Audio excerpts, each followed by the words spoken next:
3, 2,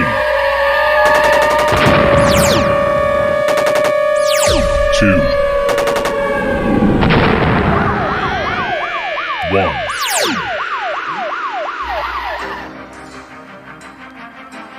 And now, you're tuned into the Navarro-Miller Report, featuring the hottest in news, entertainment, sports, and all those topics for the mainstream audience. The Navarro-Miller Report. Examine your reality. What's up, everyone? Welcome to the Navarro-Miller Report. I'm your host, Dave Navarro. I'm Jeremy Miller. And with us, we have special guest co-host, another Jeremy. For the love of God, you guys keep on duplicating. He is another great friend of mine. I've known him for a long time. One of the co-owners and co-founders of this worldwide clothing brand called Sullen. Jeremy, Hanna, thank you so much for joining us here today. Thank you so much for having me, guys. Thank you, Dave. Jeremy, it's a pleasure meeting you. Big fan, been a fan for years. My number one favorite show when I was a kid. And I'm Thank you. excited to sit with you guys. You'd my friend. be the only fan, really. I mean, nobody really Oh, cares about shut this up. guy. I mean, I'm saying No way. it's just I'm hating. What can I I say? appreciate it, man. We had such a great time. It was such a great time in my life, too. I can only imagine. No, I mean, I'll definitely have you guys trade stories soon enough. But as we've been doing traditionally on the Navarro-Miller Report, we've actually been showing some TikTok videos and just having people kind of take a look at them. No one's seen them yet. I want to get your guys' reaction. Now, this first one. This is what makes me happy that we're not FCC regulated for this reason. I mean, this is maybe it might have been a Freudian slip. I don't know, but just go ahead and take a look. You can see that big dip, that U shape here. That's that area of low pressure that's going to be moving in. So we've got. Now I'm wondering. I mean, when she said that.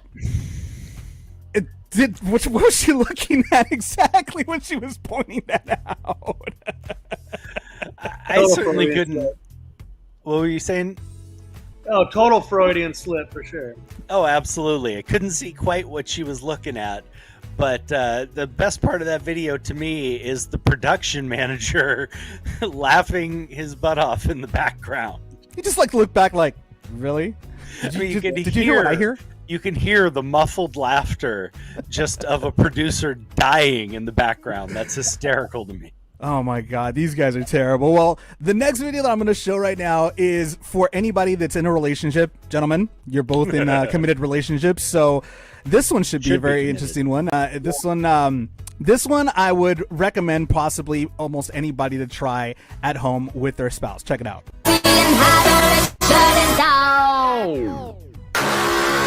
Yo, what I gotta do to show these girls that I own them. Some call me Nikki, I'm some Almond. Skeezer, please, I'm in a visa.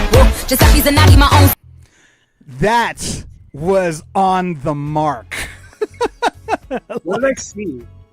Well, I mean, it was kind of, it happened pretty fast, but the guy did it in slow motion where he threw a balloon up in the air and he used a little arrow and popped it right above his wife, and it just splattered what was inside on his wife while she was on the Looked like couch. shaving cream. Something. I mean, that right there, I personally, that's relationship goals for me right there. But this is another relationship goals, well, for many women who might be annoyed by their husbands. So check this one out.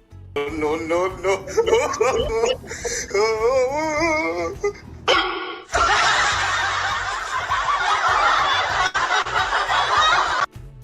She hid that very well, trying to kill her husband the way she did. Okay, that one was pretty good, I have to say, and probably in my future. But No, it was too much. It was too much. But anyways, that's a little fun in games that we like to do here at the very beginning. That middle one, you know Joni, you know the love of my life. I'd be dead if she's asleep, resting, totally out, and she's just relaxed and asleep, and I pop a balloon with shaving cream. You know her. You know the results of that. You're dead. That would not go well for me at all. You're a dead man. Ditto. I fear for both your lives. Blink twice if you're in trouble. My wife has a temper. Well, I guess you Jeremys love women with a little tempers. fire. Yeah, with a little fire in you. So, but anyways, yeah, that's just a little fun that we like to have, on this show. But moving on to our top story right now is actually no laughing matter, as we've heard the news throughout what's going on right now with the tragedy at the Travis Scott concert that left 8 people dead over a stampede. Now, what people are saying, what authorities are saying, and they've actually confirmed this, that this whole issue began when somebody was walking around with a syringe and injecting people with drugs. Now, and the reason why authorities are saying that this is actually true is because one of the securities that were there, they felt something poke into them during the concert. Now, I want to pause real quick here, just half a second. That is why they believe that is the case. We do not have medical confirmation from any of these participants yet that there was drugs involved in the people. There's no medical confirmation of that yet. True. So And let's just make that clear. Didn't the security guard pass out or something like that? There was one security guard who had to be provided Narcan because they believe he was pricked with something that could have been a needle. So that leads them to believe, which is a reasonable assumption, that, someone was either using or sticking people with needles. But that has not been confirmed by any of the people that went to the doctors. They have not been able to confirm any, medical diagnosis of being drugged or anything yet. So I just want to make that clear. yeah, no, and when I said that they had confirmed that there was somebody poking with a needle, I'm sorry if I misspoke. It wasn't with, I they don't know just if it didn't was want drugs people or to not. take it wrong. Yeah, no, and so, but the real issue here right now is that now Coachella is considering canceling Travis Scott out of the Coachella Music Festival that's set to come out next year, simply not only for just this issue, but Travis has been linked with other issues at his past concerts, where at one point he actually told the crowd to break through the barricade of the security and come up on and join him on stage. So this isn't the first time, and he's actually even been, from what I understand, I don't know if he's been convicted or if he's been charged with with causing a disturbance, a public disturbance, something like that. And so this isn't the first time. And the other issue here is that when all this was happening, Travis continued his concert like there was nothing going on. I don't know if he knew that something was going on. I don't know if he cared that something was going on. But the point is, he continued, and 8 people are now dead. So this right here is something, that's insane. Jeremy, Hanna, I know that you guys throw concerts every so often. Not Sullen per se, but you guys sponsor a few concerts here and there. Has anything, maybe not this tragic, but has anything like this ever happened at any of your concerts? No, nothing like this. When I first heard about the story, my 16-year-old daughter came out and was talking about it yesterday. And at first I thought, this has been happening since the history of time. You can't blame the performer. You talk Beatles, Elvis, one of her favorite bands is Limp Bizkit right now, surprisingly. And they started the riots. What was it? What's the big one in New York that happened in the 60s or 70s? The Woodstock reboot they did. Yeah. Right, but now today I'm hearing more things, which has got me changing my mind. I heard that people were yelling, "Stop the show, stop the show." Mm-hmm. And he actually said, "Who's telling me to stop the show? I'm not going to stop the show," or something like that. And that's when I'm like, well, if the people are talking, at first I was thinking security's the problem. The people themselves, like if people are screaming stop, because you guys know the feeling when you get pushed forward. I saw some guy saying, I couldn't breathe for 2 hours. I had to push a friend away just to take a breath. And if that's the case, you freaking dummies behind, just stop. You're killing people. Stop pushing. Agreed. But then when I started hearing Travis Scott is saying stop the show. Fuck that. I'm going to keep going. Now I'm like, I mean, I heard they were crowd surfing, unconscious people trying to get him out and stuff. Then I'm just like, well, then he's the dummy. What the hell's going on here? I agree with you completely. That's what I have a problem with. And there's a history with this. We can go all the way back to the Rolling Stones at Altamont. And the incident with the Hells Angels. And everybody, because it's the Hells Angels, wants to put all that blame on the Hells Angels. If anybody doesn't know, the Rolling Stones were a part of a free concert in Golden Gate Park in Altamont. It was supposed to be at Golden Gate Park, ended up being at Altamont Speedway. And it was Grateful Dead and Jefferson Airplane and I believe the Rolling Stones. They hired, on the recommendation of the Grateful Dead, the Hells Angels to run security for the show and for the Rolling Stones. All the blame for the riots that happened at this show, as well as a young black kid getting stabbed, like 19, 20-year-old black kid getting stabbed to death by one of the Angels. It was all put on the Angels, that this was, that, oh, well, you have this rowdy group who's not gonna, who's gonna cause problems. And the fact was, the Grateful Dead canceled hours before the show, which pissed people off and got them riled up. The Rolling Stones didn't come on until 2 hours after they were scheduled to. So these people are standing around doing drugs, drinking, getting more hammered, messing around, getting more violent, getting more impatient, getting more antsy. They riled them up. Entertainers have a history of doing this, of not looking at the consequences. They're all about, oh, I want the effect. I want the effect. They don't look at the consequences. They want the big show. They want the effect and the publicity that comes from it, whatever it is. They don't care about the consequences, and there's been a history of that.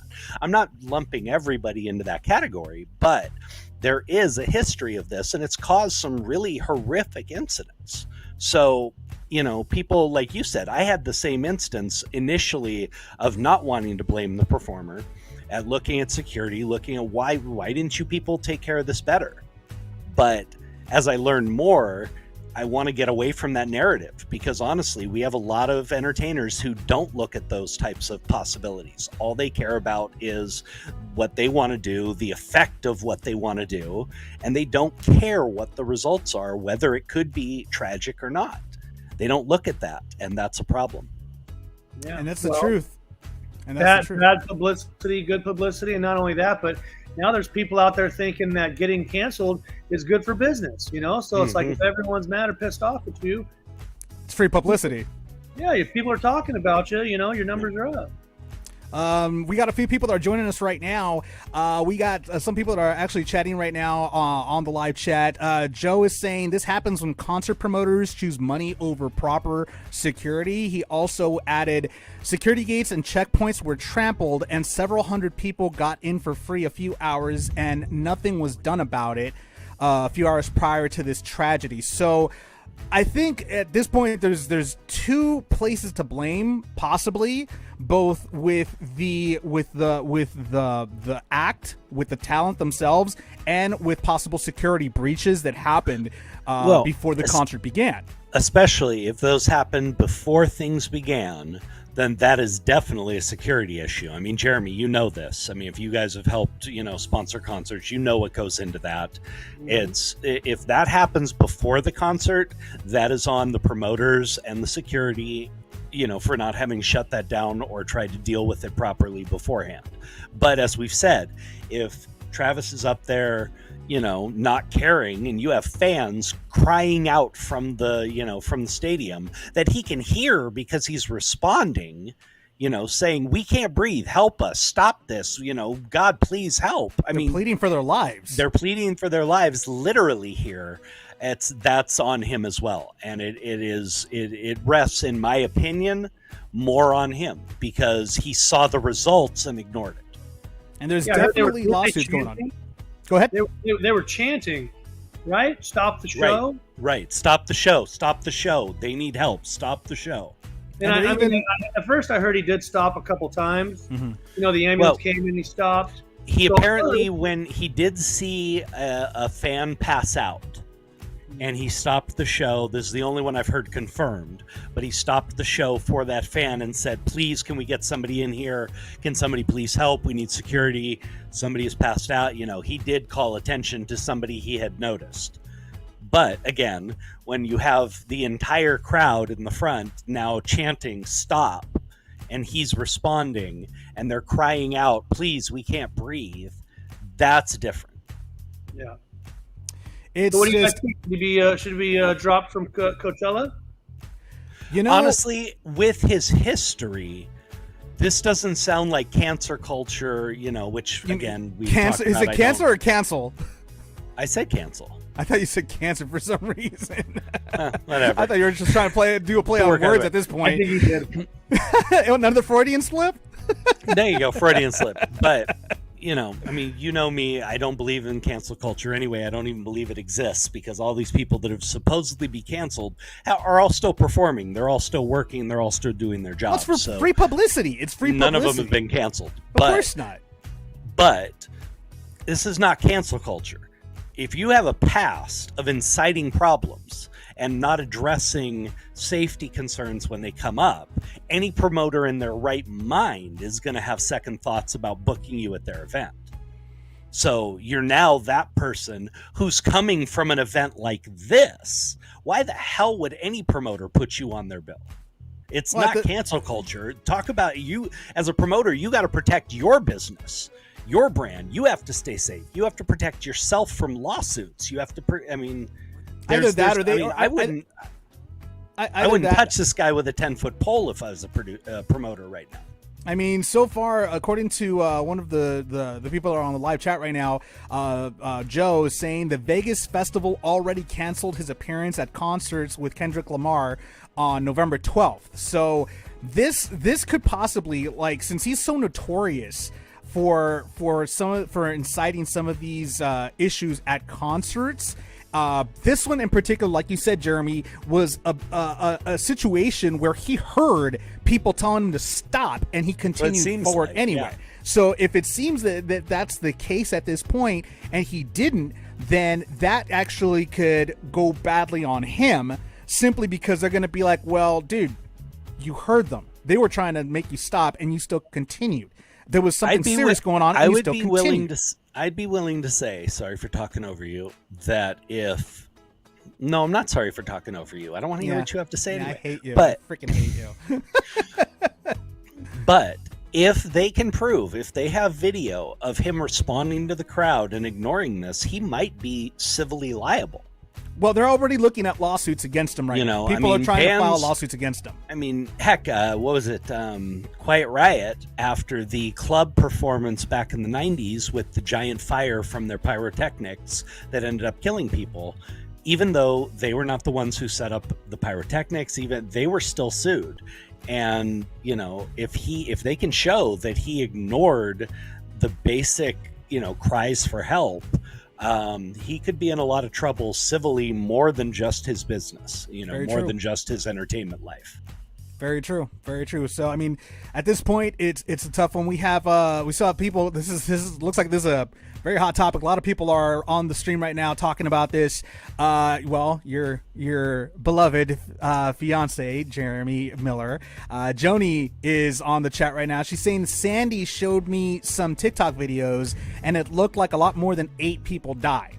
So they only have the confirmed eight people dead, but it was over 100 injured and a lot severely. So, I mean, that when you're looking at videos, it's going to look pretty tragic, and probably more fatalities, will appear to be more fatalities.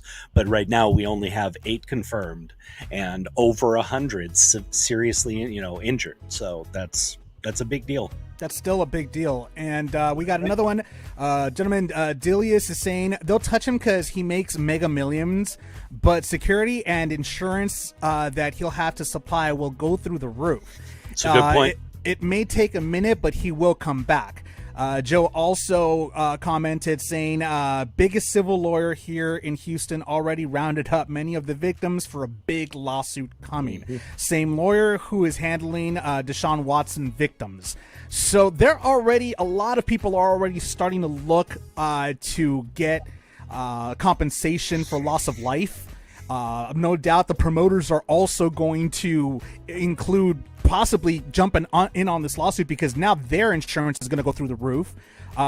These concert promoters, they're going to be looking to them to, answer for what happened. So this is just a mess. This is just a gigantic mess that could have easily been avoided, and it wasn't. It was not avoided.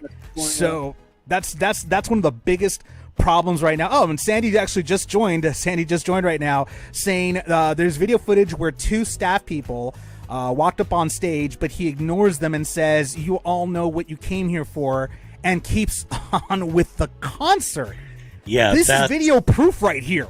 This is video proof right here. You can guarantee that will be in the lawyer's, dossier. It's not going to go well for him if they have this much proof that he didn't care. They're going to subpoena these videos. Either that or they're just going to pull them from social media. And they're going to use social media already. It's public record. So he hasn't said anything yet. He issued an apology that obviously that's something that he's going to go ahead and issue. His PR asked him to apologize. He issued an apology saying that his thoughts and prayers are with the victims and their families. But I mean, come on, when you see that you're in trouble, you got to go ahead and say something. Obviously, he said what he needed to say. Whether or not it was from the heart or not, that it is what it is. But at this point, it's one of those instances where we have no idea. We also have the comments continue on right here. Delia says, as a musician who's been on these big stages, it's really hard to see into the audience from the stage.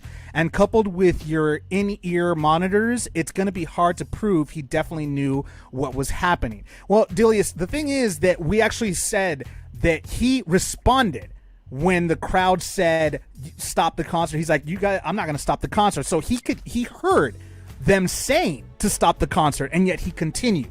So that's something else. If this new footage on Instagram as well that Sandy just was talking about is true, where staff members actually came up on stage and are on video telling him what's going on, and he basically blew him off, that's a whole nother story. I mean, Delius, I get what you're saying because you are a performer.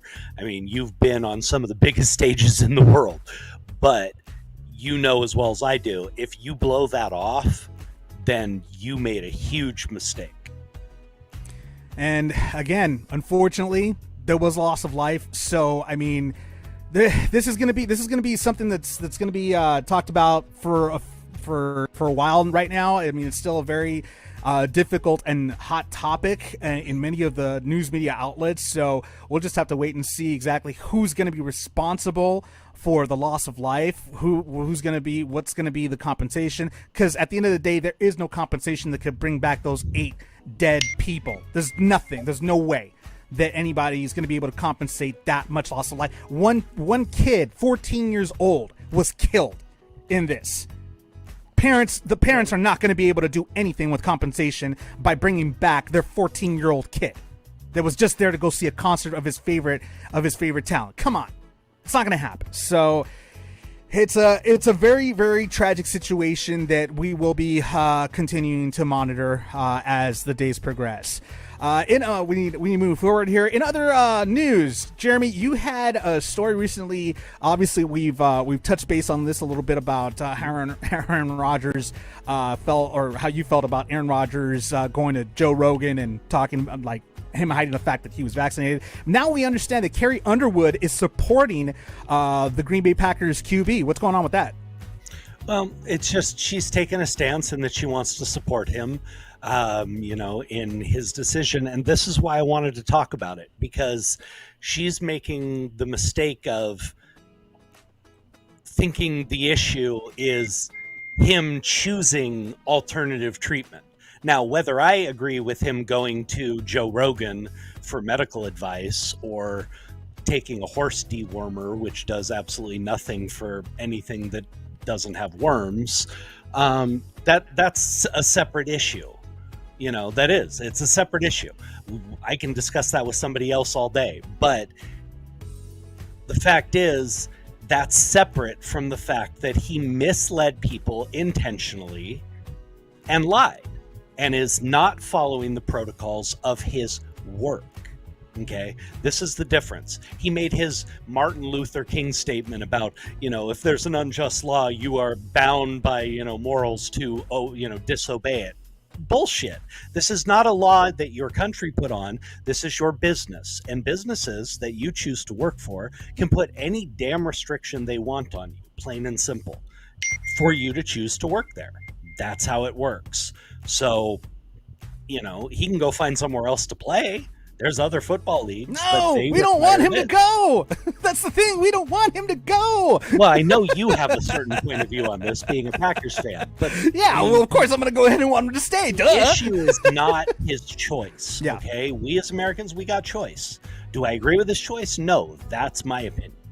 But that's not the issue. The issue is a man who has built his career on team and being honest and upstanding and forthright, and my teammates come first. And now we find out that's a complete lie, because he didn't care about his teammates. He didn't care whether he wasn't going to miss whether he had to miss games, whether he wasn't able to play to contribute for the season. He didn't give a damn. At the end, he hurt his team.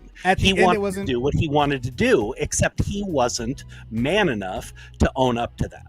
That's the issue. And I was about to say that again, the issue wasn't necessarily the fact of the matter that he lied. It was the fact of the matter that he is a hypocrite. Pretty much what you're saying. Hypocrite, but the lying, he wants to say he didn't lie. Let me ask you a question. Oh, that's a cop-out. We talked about this before. That was a cop-out. Let me ask you a question. If your wife asks you, Jeremy, if you've been cheating, as an honest man, do you say yes or no, or do you use a loophole to talk around the situation? Yeah, there's no gray areas. That's a big no. It's a yes or no answer. And what word did he use when he said, I've been immunized. Yeah. He knew what he was doing. He knew he was misleading the question. That is a conscious lie. Whether you're actually saying a falsehood, if you intentionally mislead someone, you know what you're doing. That is no different than lying. Plain and simple. I mean, if I were asked, I'd be like, well, do you think I was cheating?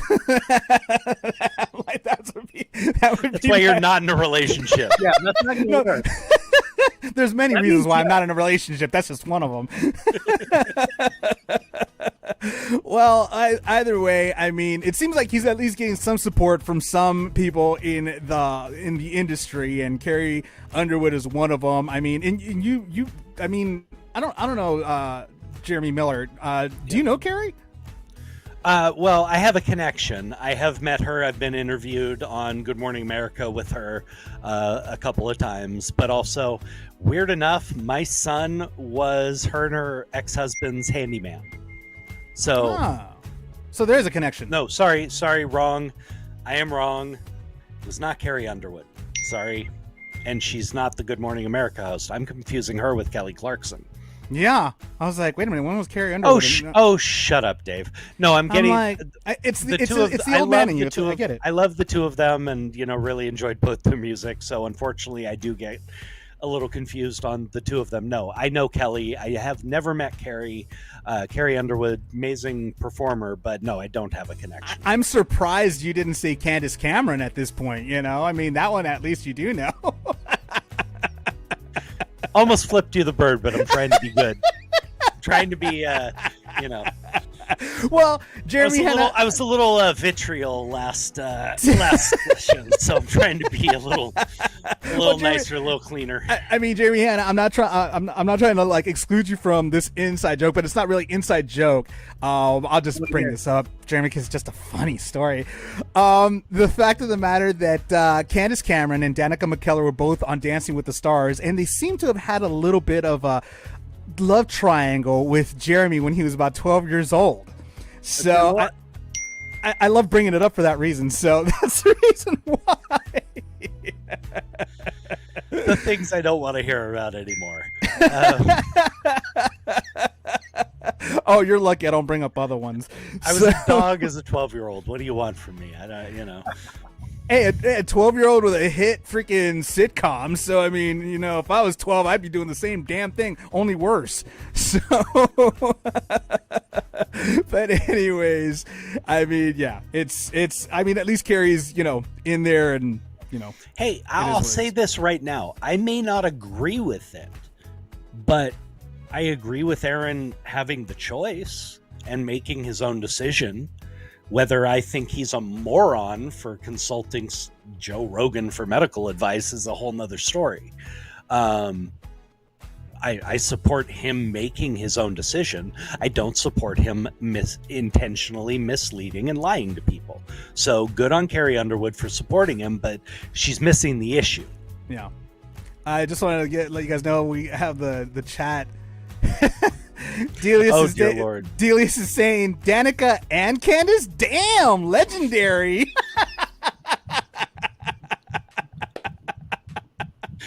Yeah, you had to bring this up. Yes, Jeremy Miller, you are legendary, my friend. You are.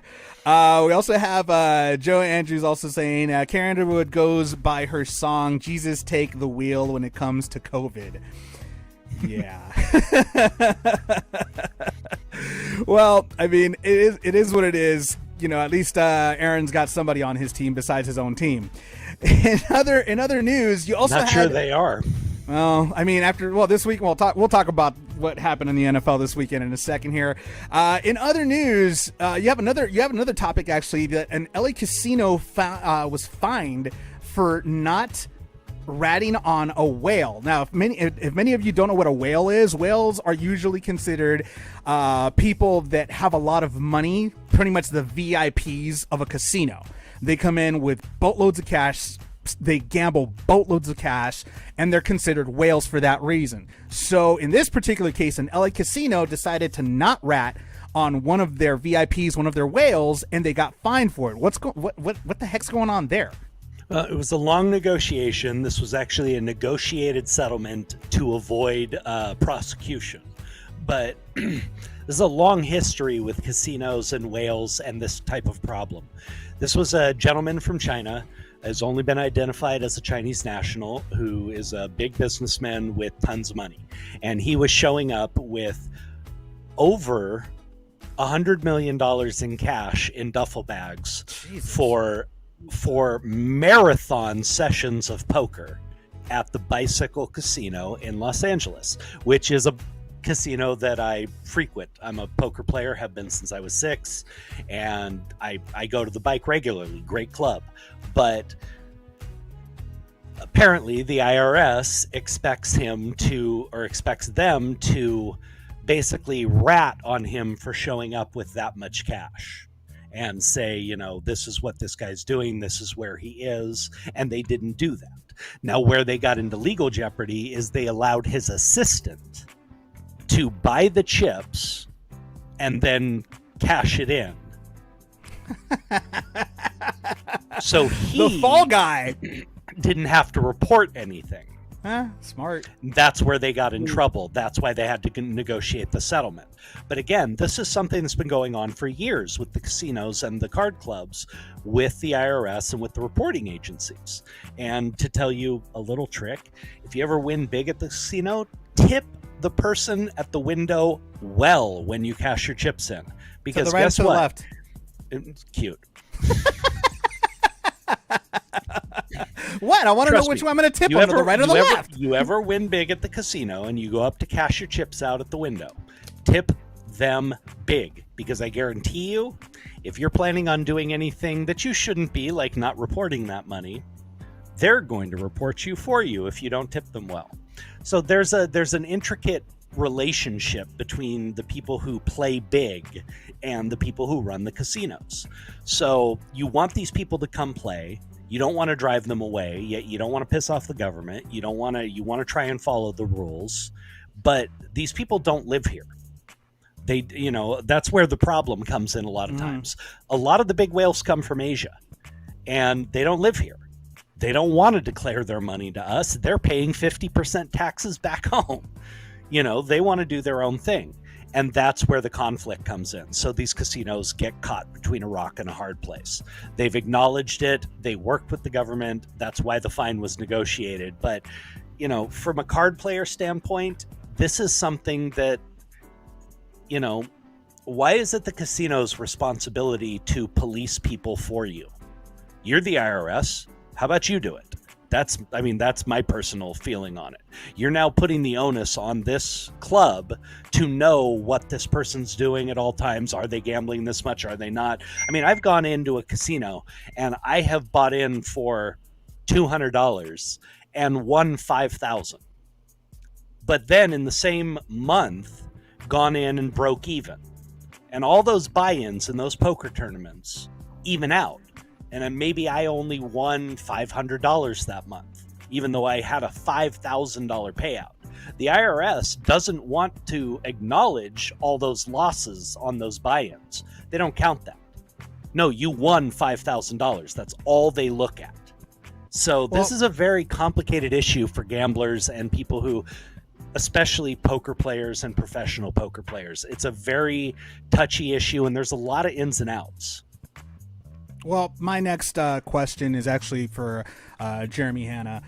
Jeremy, would you want to go to the casino with Jeremy Miller to go ahead and put some money on him? Because it seems that he does pretty well at the tables. Yeah, I do not do well, so I gave up on him. Maybe I should go with him, but no, I gave up. Luck wasn't on my side like 20 times in a row, so I'm like, I don't think it's for me. I need to quit. Hey, that's smart. That's definitely smart. Yeah. I mean, Jeremy Hanna. I remember the last time we went to what was it like back in 2000 and God, I don't remember anymore. It was like years ago. We were at Squaw Valley, remember? And I think you won. You were doing pretty well when we were in Squaw Valley, when we were in Reno. Yeah, it was probably the year after that where I decided to quit. Okay, good to know. No, man, it's 15 years ago. God, that's a long freaking time. Sorry. I'm going back. My back started going out on me. Sorry. Anyways, well, that's actually a lot of money. So wait a minute. So Jeremy Hanna, you don't do it not even for fun anymore. You don't play poker. You don't do any of that stuff anymore. Oh no, I absolutely still play no, poker. Not you. The other Jeremy. I said Hanna. Sorry, you didn't. I didn't hear the Hanna part. Sorry. No, I don't. Every once in a while, I mean, I'll just throw something on black or red, but no, I stopped. You ever play with friends? Ever have a home game just for fun? I'd like to say yes, but no, I really haven't over the last 5 years. You know, like I'm guilty of being engulfed in my business and family. It's like I don't want to be a bad dad, and I'm guilty of working too much, so I'm always fighting to spend time with wife and kids, or I'm in the office. That's awesome. One thing's for sure, and I want to go ahead and give Sullen Clothing a quick plug. I've known Jeremy Hanna for years, and I've seen how he's created this like global company to be as big as it is now. And I've said this before on other shows before, I'm very proud to know him. I'm very, very proud of how big his company has become. I mean, I buy his clothing online, and you know there is a website that I have attached to this episode where you could click on it and check out his website. He's got so many amazing like styles on there, from beanies to hats. This shirt that I'm wearing right here is a Sullen shirt. I mean, Jeremy Miller, you've seen me with Sullen shirts before. Like you see me, you see, no. you even asked me what the hell is that. Jeremy, I've never gotten the chance to meet you, but I have seen your product on Dave quite a lot. I'm a walking billboard. I unfortunately have to spend lots of time with him, so you know. So he has to see the shirt a lot. I appreciate the love. I appreciate the support. I appreciate the shout out. I mean, you already know. We're very fortunate to have a big family. I think a lot of people try to have like that family vibe, whereas ours is organic. We got a big family. We're all sort of looking out for each other, and we got a worldwide family, you know. But another part is the tattoo world. You know, not everyone has to have tattoos, but it's definitely like an underground scene where if you like getting tattooed, if you're heavily tattooed, you know, it's like you see someone who's heavily tattooed, it's like, you know, Knuckles. You know, I mean, I always say it's my business partner is a tattooer. I don't tattoo, but I enjoy getting tattooed. And it's hard work getting tattoos. They hurt. No matter what tough guy says they don't hurt, bullshit. They hurt. You know, so it's I think we just got this big family looks out for each other. I'm blessed to have the business and the people that support us. And yeah, man, I'm lucky. Thanks for the love. Thanks for having me. No, That's for awesome. sure, man. And I know that you have tattoo shops all over the place, right? Like you have some in Los Angeles, obviously. You have some in Orange County. I mean, we're like these they're everywhere, right? And you're like expanding more and more, right? Well, we don't actually have the shops, but a lot of tattoo shops carry our product. So we have a store here at our headquarters in Seal Beach, Long Beach territory, and then you know we have distributors all over the world, and then we have a lot of wholesale accounts. So there's tattoo shops, skate shops, lifestyle shops all over the place to carry it. And you know, and then of course, hop on the website sullenclothing.com if you want to go direct. And we treat our brand sort of like each piece is limited edition. We look at it as almost like limited edition art. So our shirts usually sell out on an average of 2 to 5 days, and we don't rerun it. So it's sort of like, if you like it, get it, because it's never coming back. So it's annoying for a lot of our followers, but you know, That's so cute. I actually, one of the shirts that I bought was the it was a limited edition Sublime shirt that you brought back. I had to buy that one. That was like, I love that shirt. I mean, it's hot though. That's the one thing, that the fabric's super hot. But I mean, it's so like the shirt, just the art on it is just amazing, man. I loved it. So you like the premium tees better than the thicker cotton? Yeah, me too. The one that you're wearing there, that's a premium. Those ones are a lot more buttery. This is light. We offer both, you know, because some people like the thicker cotton, or it depends on what part of the world you're in. You know, like hotter countries, they want the thinner premium. Places where it's more cold, they don't. They want the thicker cotton. You know? Not true facts. And going from a tattoo company to a man with a few tattoos himself. Looks like, Vin Diesel.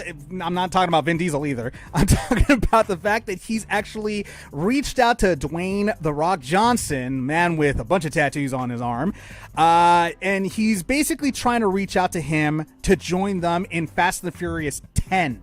Now, as we all know, Diesel and Johnson have had a very public feud. But now it seems that Vin Diesel's trying to bury the hatchet, because they're getting closer and closer to the end of the Fast and the Furious saga. He went on social media. Done yet? They're going on number 10. All right, this is the last. I think this is the last one. I'm assuming this is the last one. Huh? People still want to watch it, right? I haven't seen one, I think, since part 1, but yeah, me too. Thank you. They must still want to watch it. Remind me of the beef, because I've heard The Rock talk shit on him, but I can't remember exactly why. Well, there was a beef on set, just in the way they work together as performers. Basically, they are polar opposites in the way they perform and the way they prepare, and one or the other kind of tried to get the other guy to go his way, and it didn't work so well. I believe it was Vin who was trying to kind of, tell Rock what he needed to do, and it didn't go very well. And two alpha males. Yeah, you got two alpha males in one thing. And again, as performers, I can tell you right now, as an actor, actors do it differently. There's no one right way. I mean, Pacino doesn't do it the same as De Niro, and they reportedly hated each other for years. That was an old LA Hollywood beef. But there's different ways, and people are going to come at it in a different way. You're going to prepare in a different way. Method actors are different from people who just are kind of who just jump in and see what happens. So they automatically were oil and water, and apparently it just didn't go real well on set. And because of that, at this point, it seems that Vin Diesel went ahead and posted a photo of them, pretty much, face to face, in one of the many movies that they've done. And he captioned it, quote, "My little brother Dwayne, the time has come. The world awaits the finale of Fast 10. you know, my children refer to you as Uncle Dwayne in my house. There is not a holiday that goes by that they and you don't send well wishes. But the time has come. Legacy awaits. I told you years ago that I was going to fulfill my promise to Pablo, which is the name that he used for Paul Walker. And he continues on to say, I swore that we would reach and manifest the best fast in the finale, that is 10. I say this out of love, but you must show up. Do not leave the franchise idle. You have a very important role to play. Hobbs can't be played by no other. I hope that you rise to the occasion and fulfill your destiny. Now, reading that, it would seem that he's reaching, but at the same time, I still get like this sense of alpha controlling isk about what I just read. I mean, Jeremy, Hanna, what's your thought about what I just read? Well, the last part, fulfill your destiny. I mean, destiny, those are powerful words. Fulfill your destiny. I think The Rock will do just fine without hopping in there. I don't. It didn't come off as warm to me. It didn't come off as super warm. I see what he's doing by bringing the family in, Uncle this and stuff, but I don't think that he did the best job if he was really wanting to squash things. Yeah, I don't either. It just didn't seem like it seemed more along the lines of, dude, I need you right now. Yeah, well, that's what it seemed like. Let me say this. Money together. Yeah, that's what it seems like. It seems like, hey, this is our shot to make some money. It comes off as incredibly condescending. And the way he starts it is incredibly condescending. My little brother Dwayne. Dwayne had beat the living crap out of you left, right, and center. Okay? Let's just make that clear right now. He ain't your little brother. Okay? Mm-hmm. First of all. So that is condescending to start. That is him trying to make a point. But let's get beyond the post. Why the hell is he reaching out publicly like this rather than just getting through his agents and his people and whatever and telling him that personally? It's a chicken shit move. I'm sorry. He's trying to force the public to put pressure on him. It's a cowardly move in my opinion. You know, you want to do something like that, it means that much to you and you guys are really, family, then you call him up, or you very least call his people, call his manager, call whoever. This smacks of just being very condescending and ungenuine. Yeah, and I mean, I would have to say, just playing devil's advocate here, I mean, well, I don't know, maybe you can answer this, Jeremy Miller, as well, is maybe Dwayne Johnson told his representatives not to take any calls from Vin Diesel, or not to take any calls from Vin Diesel's team. And maybe this is or maybe he has tried to reach out and he hasn't responded. Maybe Vin believes that this is probably the only way he'll respond, by posting something like this so publicly. Mm-hmm. Which is a good point. I mean, it could be his last ditch effort. He could have gone through all these avenues already. But either way, if that's the case and you are that desperate to make this happen, that you feel the need to continue after you've been told no by his people, by him and everybody else, then perhaps come at it in a way that's not so condescending and isn't like, here, I'm the big dick in the room. Let's, that's how that comes off. I'm sorry. It's very alpha male. It's very condescending towards Dwayne, and it makes no sense to me if you really want to make this happen. Or maybe he is onto something, knows what he's doing, knows that Dwayne's not going to take this week invitation, but here we are talking about it. Yep, and that's a good point. It keeps us talking, and whether The Rock is a part of the next one or not, that's a very good point. It just builds pub, it gets hype going, it keeps the rivalry going, so it could be a very calculated move. You're right, Jeremy. I mean, the thing that I look at is that he tried to put the heart into what he said. First, bringing up Paul Walker, doing it in dedication of Paul Walker. Then he brought up his kids, saying, "Oh, they still call you Uncle Dwayne." I mean, he's really trying to put like a heartfelt gesture in the message. Failed miserably because again it was nowhere near that, because what the little bit of heartfelt that he put in the message was outshined and overshadowed by the condescension that was within the message as well. So I mean, I'm curious to see what Dwayne Johnson's gonna say. I'm curious to see what his response is gonna say, especially with that start, my little brother.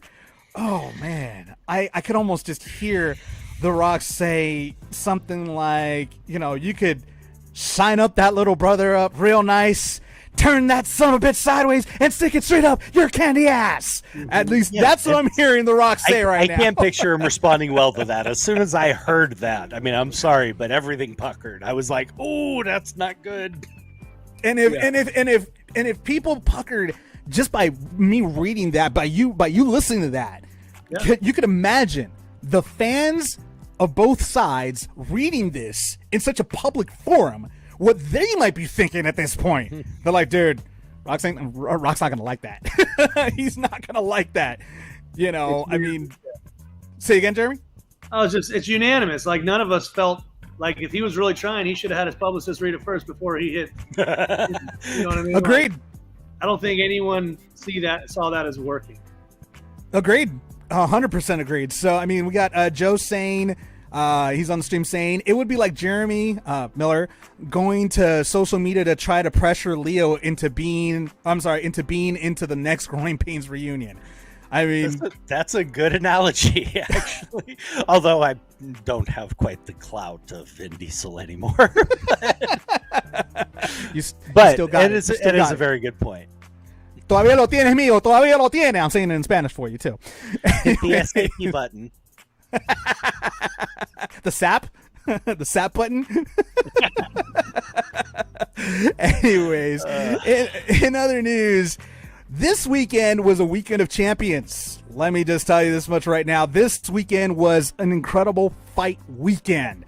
I mean, Canelo Alvarez, boys, the champ is definitely this guy has now reached legendary GOAT status with the belts that he has, the belts that he's retained, and that knockout. Man, that was one hell of a knockout in the 11th round. And Jeremy Miller, I mean, I know you're excited about this. This is one hell of a fight weekend.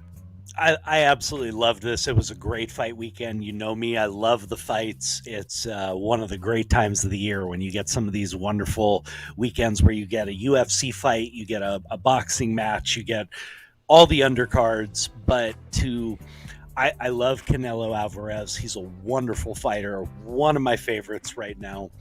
And to see him do something that no Mexican fighter has ever done.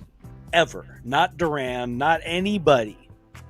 And that's unify the belts. We're in the 4-belt era here. Now, Duran had unified the belts back in the day when there were only 3. But we're in the 4-belt era, and he's the only Mexican fighter to ever have held all 4 belts at one time in any weight class or any division. That's a huge thing. If you know anything about boxing, you know that the Mexican pride in their fighters and in their boxers is immense. I mean, there is probably no sport next except for soccer where they are looked upon as highly and are as respected.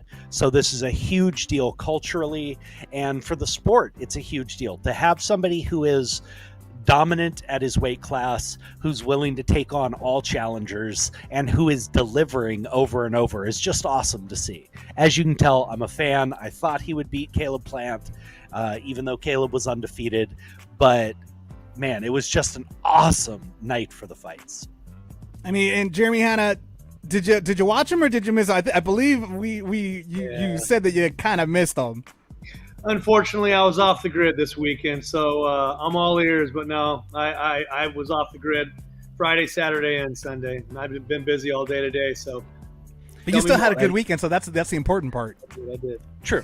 But no, it was a great fight. It was, again, 11-rounder, very dominant on Canelo's part. Even though it lasted that long, it really was never in any doubt. And he said, I mean, It was not a Ali-like prediction. He was just being very straight up, and he said, "I'm going to beat this guy up." Oh He no, said, there was definitely bad blood. There was definitely there was bad I mean, blood. we saw it in the talking a lot of trash. We saw it in the press conference when he punched him in the press conference. Yes. Like he punched him. He's like, "That's just a taste of what I'm going to do to you." And that's true to his word, he did. That's exactly what he did. It. He delivered every single round. It was a great performance by an amazing champion. And man, it's great to have those really wonderful championship fights to get excited about. I mean, I remember literally the first boxing match I ever remember is Hagler Hearns in my grandmother and grandfather's living room, all their friends over to watch it, and what is still considered the greatest 3 rounds of action in boxing ever. So I was introduced young, I'm still a fan, and to get these weekends where you get to see it all is something unique. And on the flip side of that, we also have 2 great UFC events that took place as well. Now, at the same time, I'm not sure if Dana White did this on purpose to try to get, people to watch his events rather than boxing. But I mean, in a sense, it was pretty cool because the top 3 main events happened. The top 2 main, out of the 3 main events, excuse me, happened during the Canelo fight, but the main event happened between Kamaru Usman and Colby Covington happened after the Canelo fight, so it was easy for people to switch over to that. That fight in and of itself is also another good one. It went to decision, and of course Kamaru, he retains, he's still champion. But he almost got Colby Covington, I believe, in the 2nd or 3rd round. He almost had him. I mean, he almost knocked him. He did knock him down, but Colby kept his own. He kept still going. Props to him. Love him or hate him. Props to Colby Covington. He actually wants to run it back with Jorge Masvidal. He actually really doesn't like Jorge Masvidal, and he wants to run it back. He said it in his press conference. He's like, I actually want to go after Jorge, my former ex-roommate. I know that he's got another fight going on, but he should cancel that and fight me because we still got some unfinished business. That, I don't know. First, let me comment on that. I don't know if that's a good idea on his part. Masvidal is an animal. I've told you before, I love that guy, and he is ferocious. I don't know what his issue is, but I'm not sure that's going to go any better than the first fight for him. In fact, I think it would probably go worse. But man, the Usman fight was awesome. I didn't get to see all of it. I only got to see highlights. But man, honestly, I understand why some people thought Covington actually won. There is a decent discussion going on right now. A lot of people thought it was closer, and that it should have gone the other way. I didn't see it that way myself. I mean, watching what I watched, getting to see as many clips as I got to see, it looked like Usman handled him and did what he needed to do. Yeah. But,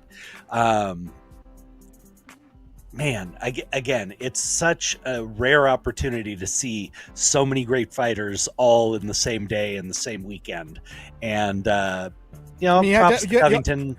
You had Justin Gaethje and Michael Chandler as well. I mean, we just got somebody, Delia's just posted right now in the feed. He said the UFC fight of the night was Gaethje versus Chandler. If you didn't see that Barbarian slugfest, Google it. I actually was unable to see that one because I was watching the Canelo fight. Again, those are was one of the 2 fights that I missed because I was watching the Canelo fight.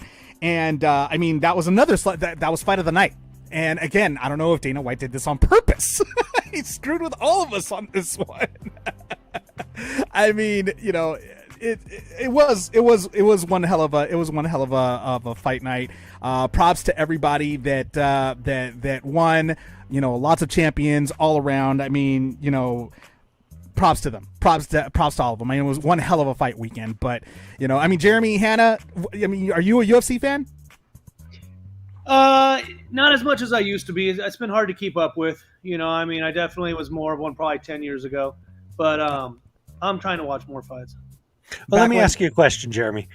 Now, being a former UFC fan, because I definitely have lost my taste for it. I've gone back to boxing a lot more recently. Did you enjoy it more, UFC? Did you enjoy it more before when it was truly a clash of styles? When it really originated, or do you enjoy it more now where it's been honed and perfected, and everybody's basically doing the same thing, but it's at a higher level, basically. Because that's where I lost my interest. Was I really loved the clash of styles. Being a martial artist, somebody who was fighting. What was that? I agree. I think all the different styles, made it more like I don't want to say a game of chess, but I think I lost a little bit of interest when they started having so many fights. It was hard to keep up with it. I felt like they started happening every month, every other month, and you miss a few, and it was hard for me to keep up with it all. And like I said, building my business, I feel like I've fallen off on a lot of sports. I used to be a sports fan. Now I only watch the Lakers, whereas I used to be baseball, football, everything. I don't put the time in. Like you said, Jeremy, and I have to tell you right now, I respect this so much because so few people do this. You've said you've had to commit so much time to your business. You want to make this succeed for you and your family, but you don't want to neglect your family. And that's so important. I have so much respect for you for doing that, for letting all these periphery things that some of us enjoy fall by the wayside because they're not important. Fun to talk about, fun to distract yourself, but you're focusing on what you need to do, and I cannot tell you how much I respect that, man. Oh, thanks, man. I mean, it is fun to get people together. I think the camaraderie between friends and family, getting people together for the fights, I think is amazing. But I do think that sometimes watching sports is a luxury. I mean, some of my friends, they watch football all day long on Sunday, and I'm like, well, I get to go ride my bike at the beach and do this and that, so it's like, and trust me, I'm not bashing on sports. I wish I had more time to partake. But your priorities are different. Yeah, just right now, I mean, you know what? I don't golf, but I know one day I'm going to start golfing and I'm going to love it. Walking around in the park, playing a game, hitting a ball, I can't wait. I just haven't been able to do it yet. I'm telling you, please don't do it. Don't follow us down this road of misery. Don't do it. Don't do this to yourself because you will. It's the most tormenting game in the world. I like it, though. I like it. Call me masochist. Well, I mean, and again, going back to props to all the champions, including the women's bantamweight division as well. You got Rose I cannot pronounce her last name. I can never pronounce her last name. Rose Namajunas, I believe, and you also have Zhang Weili, who also went to fight Rose. Is the champion, so props on that division as well. The women's division is insane. I love watching. They go nuts on one another. So major props to the women's division, bantamweight division as well. Again, huge card, great weekend. Love what happened, and you know what? I just want to say that's the news in case you haven't heard it. Thank you so much for joining us here. Jeremy, Hanna, thank you for being a part of the Navarro-Miller Report as a special guest co-host. How can people stalk you on social media?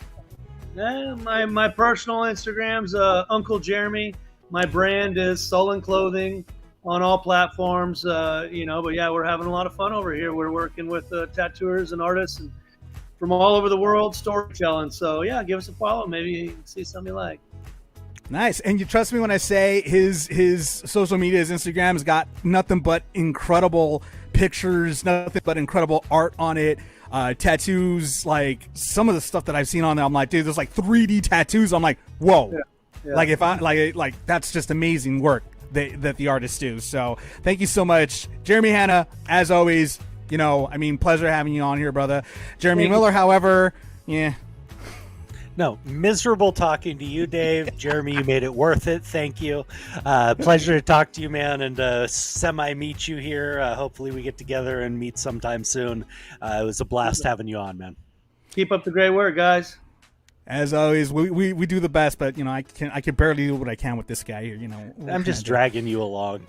You're dragging me down is what you need to say, actually. But besides that, anyways, make sure everybody continue to follow us. Remember, we're a week away from moving on to YouTube fully. So if you haven't followed us yet, there's a YouTube link. Follow the YouTube link, subscribe to our channel, hit that notification button so we can go ahead and you could go ahead and know when we're on, and continue to do what you're doing. Thank you so much again, and we'll be sure to see you next time right here on the Navarro-Miller Report. Thanks again, guys.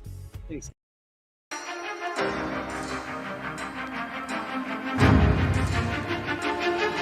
You have been listening to the Navarro-Miller Report.